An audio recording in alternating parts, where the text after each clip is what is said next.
Togolaises, Togolais, mes chers compatriotes, à l'orée de cette nouvelle année dans laquelle Dieu nous permet d'entrer, je suis heureux de m'adresser à vous, que vous soyez sur le territoire national ou en dehors, pour vous présenter mes meilleurs vœux de santé, de paix et de prospérité.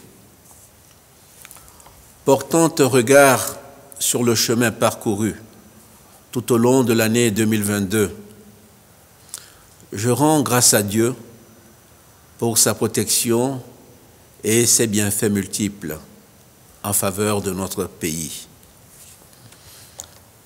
Je saisis cette occasion pour saluer la reprise progressive mais soutenue de notre économie grâce notamment à vos efforts face aux effets résiduels de la pandémie à la Covid-19. Mes chers compatriotes, nous savons tous que cette année qui s'achève a été marquée par plusieurs crises qui ont ébranlé le monde dans son élan de progrès, j'allais dire de retour à la normalité. La situation dans notre sous-région est exacerbée par l'intensité renouvelée du terrorisme et de l'extrémisme violent qui menace la quiétude des populations et fragilise la stabilité des États. Dans ce contexte dangereux, notre pays a été la cible d'attaques terroristes violentes et meurtrières, notamment dans la région septentrionale. Je condamne de nouveau ces actes odieux qui ont endeuillé des familles, perturbé la vie de communautés entières et entraîné des déplacements de population. Je rends hommage aux membres des forces de défense et de sécurité tombés au champ d'honneur en défendant l'intégrité de notre territoire. Je salue la mémoire des paisibles populations civiles victimes de ces actes lâches et barbares et souhaite prompt rétablissement à tous nos blessés. Que toutes les familles éplorées trouvent ici l'expression de notre compassion renouvelée. Mes chers compatriotes, je réaffirme l'engagement de la nation tout entière à faire face à ces bandes armées et à ne céder aucune portion de notre territoire. Nous mettrons tout en œuvre pour défendre la patrie agressée. Et dans ce combat, je suis convaincu qu'avec l'aide de Dieu, nous vaincrons. Nous aurons raison des forces du mal. Ces forces seront défaites aux portes du Togo. À cet égard, d'importants investissements ont été consentis, notamment dans le cadre de la loi de programmation militaire 2021-2025 pour mieux équiper et moderniser notre armée. L'effort engagé sera donc poursuivi en vue de consolider les capacités stratégiques et opérationnelles de nos forces de défense et de sécurité et de veiller constamment à la protection des paisibles citoyens sur l'ensemble du territoire national.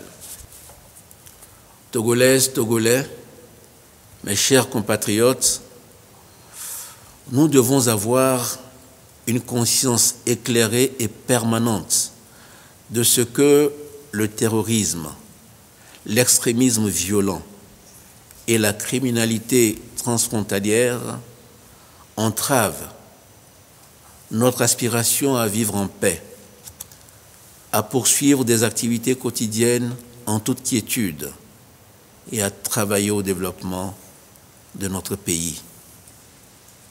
J'en appelle donc à la vigilance de tous et à notre sens du devoir, à notre sens du patriotisme, pour qu'ensemble, nous puissions créer les conditions d'une riposte constante, vigoureuse et efficace contre ces menaces multiformes.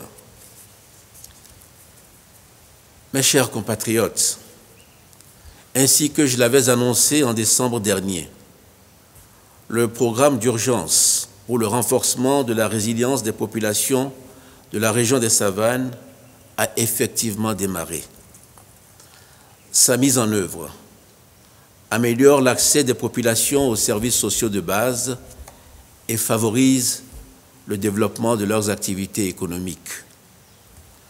Un an après son opérationnalisation, près de 50 milliards de francs CFA ont été engagés et ont permis de faciliter l'accès à l'eau potable, à l'électricité, de construire des infrastructures sanitaires et éducatives, ainsi que des pistes rurales.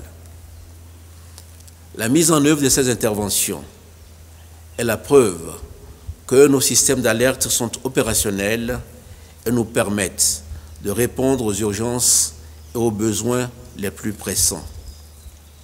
En fonction de l'évolution de la situation sur le terrain, le gouvernement étendra le programme d'urgence à d'autres localités de notre pays.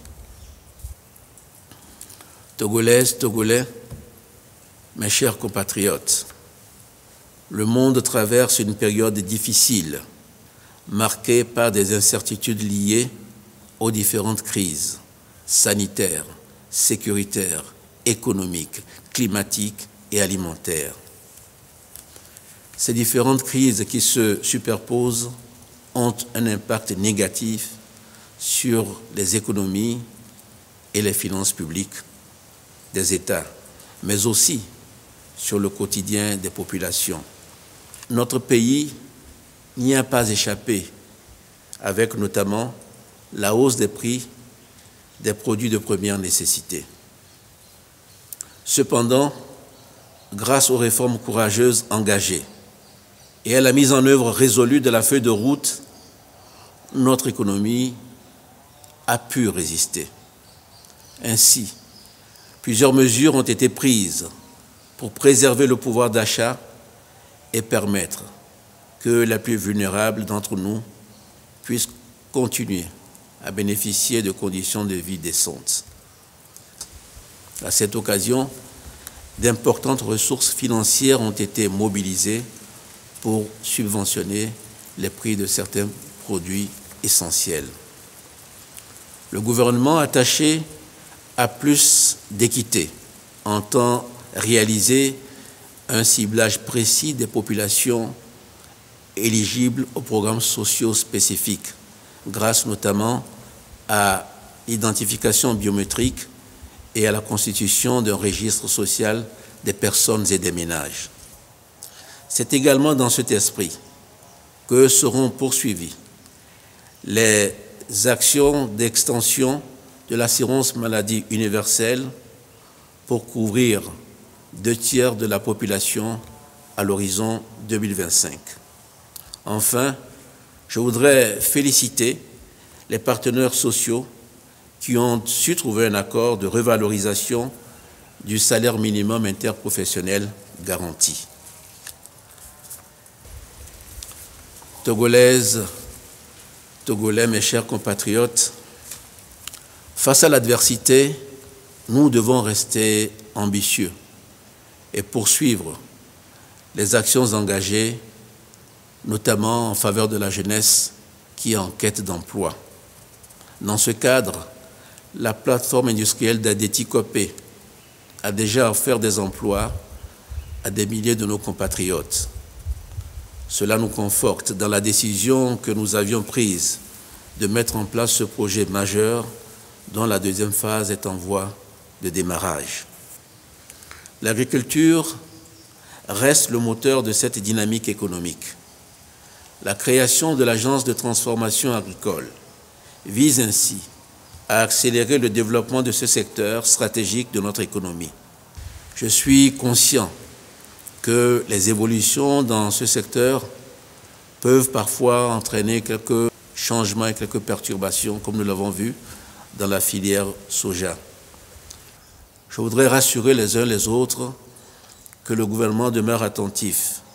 Et c'est dans ce sens que des forats seront organisés dans chacune des 5 régions du Togo, autour des chaînes de valeur, afin de partager la stratégie du gouvernement, mais surtout aussi d'écouter les acteurs de terrain et leur présenter les perspectives que nous avons pour ce secteur.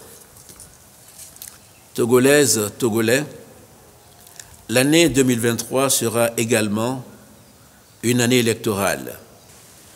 Les préparatifs par la Commission électorale nationale indépendante et les autres institutions impliquées sont en cours.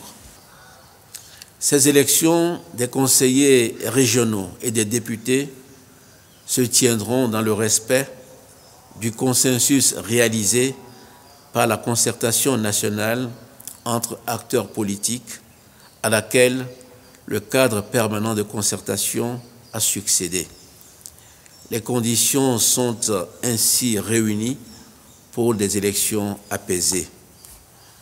Je forme donc le vœu que chacun puisse jouer son rôle dans le respect du cadre républicain fixé pour la réussite de ces 2 scrutins. Mes chers compatriotes, la conjoncture économique internationale reste incertaine et préoccupante. Nous devons tout faire pour maintenir notre compétitivité en diversifiant nos partenariats, mais aussi en accélérant la mise en œuvre de la feuille de route de notre gouvernement. Nous allons également poursuivre et intensifier les actions pour protéger nos populations et consolider l'inclusion sociale. L'édification de la société juste et équitable à laquelle nous aspirons doit se fonder sur un État fort, doté d'institutions solides. Puissions-nous continuer à mettre au cœur de nos actions les valeurs fondatrices que nous ont transmises les pères de l'indépendance, le travail, la liberté et la patrie. Bonne et heureuse année 2023 à toutes et à tous. Que Dieu bénisse notre cher et beau pays, le Togo.